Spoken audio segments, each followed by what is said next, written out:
You have reached Professor Upsidasium's Physiotronic Audiographic Steampunk Archive, capturing images and sounds from DragonCon 2012.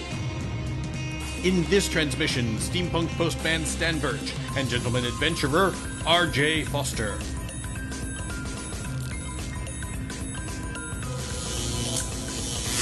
Hello, can I ask you about your costume? Sure. What's your name, please? Stan Burch. Okay, Stan, what are you wearing today? I'm wearing a turn-of-the-century mailman's uniform. Okay, let's look at this here. United States Post Office Department. United States Post Office Department. And where did you get the idea for doing this? I actually work for the Postal Service now, 25 years. And I was looking for antique badges a few months ago. And decided to put together a whole costume to go with the badge. Okay. Now, is this one of your antique badges that you were looking at before? Yes, this is actually railway mail service. They used to sort mail on the trains between cities. Oh, that's great. Now, what about your hat? Okay, this is a letter carrier hat. They wore this style hat from 1902 to 1937. Okay. And I'm going to zoom in on the badge here. Yeah. I actually deliver Rural Route 11, and this was the closest number I could get so far. I think it's a great number there, 1311. Yeah. Okay. Yeah, I was the only one. I bought everything on eBay. You bought everything on eBay? Well, except for the vest. And okay. The vest I bought from a catalog company. Now I'm just going to walk around the back here. All right. And yeah, it's a great vest, great outfit there. And you've got your satchel for carrying your gear there. Right. You have a tie pin. Yes, this is actually a German tie pin. Okay. I believe it's from a postal service officer in the German army, maybe World War I. Okay.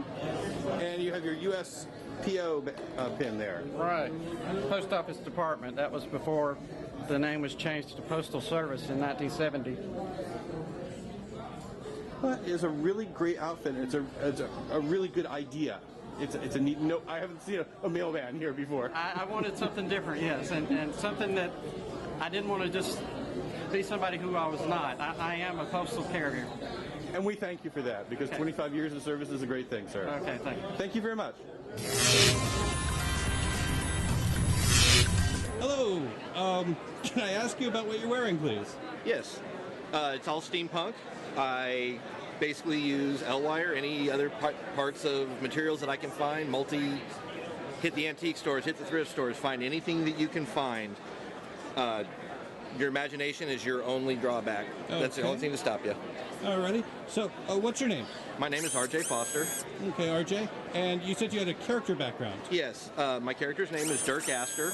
He happens to be the illegitimate son of John Jacob Astor, who, therefore, in order to keep the family secret, he gets paid off by Daddy to go do his own thing.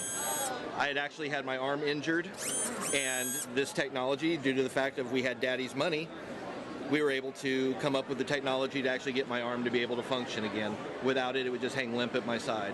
Okay. And I'm going to come in close here so we can see some details. Excellent. On the chest piece. Yes, the key. Actually, if you turn the key, the gears do function. Very nice. Very nice. And the little module on your chest. Yes. Just a camera built in to hide. Okay. And is the L wire you were talking about before? Electroluminescent wiring, yes. Now, did you make this? Yes, I made all of this. Shoulder piece is probably about 90 hours, give or take a few.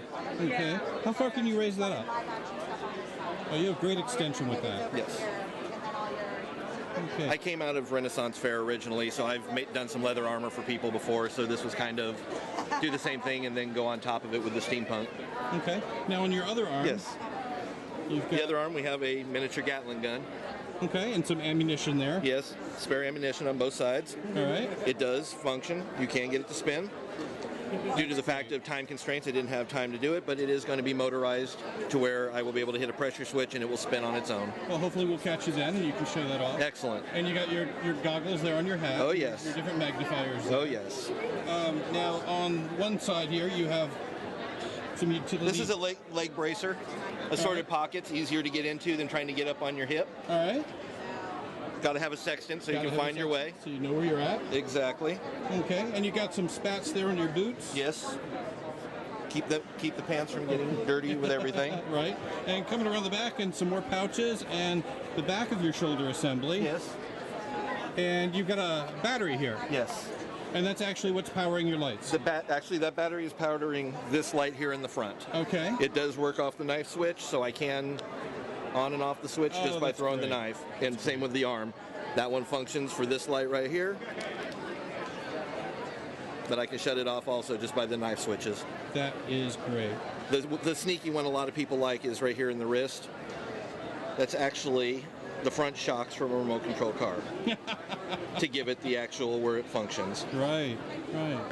That is great. And you said antique shops? Antique shops, thrift stores, hobby stores, grandma's attic, anywhere that you can think of.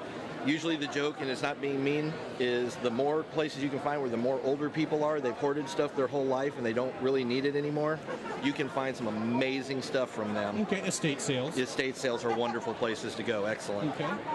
Well, I want to thank you for your time and sharing all that with you. You're very welcome. We'll see you again. Yes. Thank you.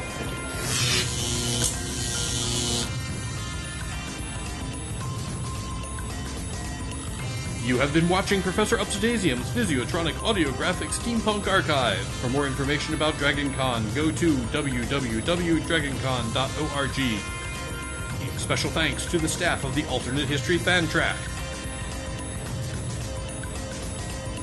Very special thanks to Stan Burch and R.J. Foster. Our theme music, the Physiotronic Blues, was composed and performed by Alex White.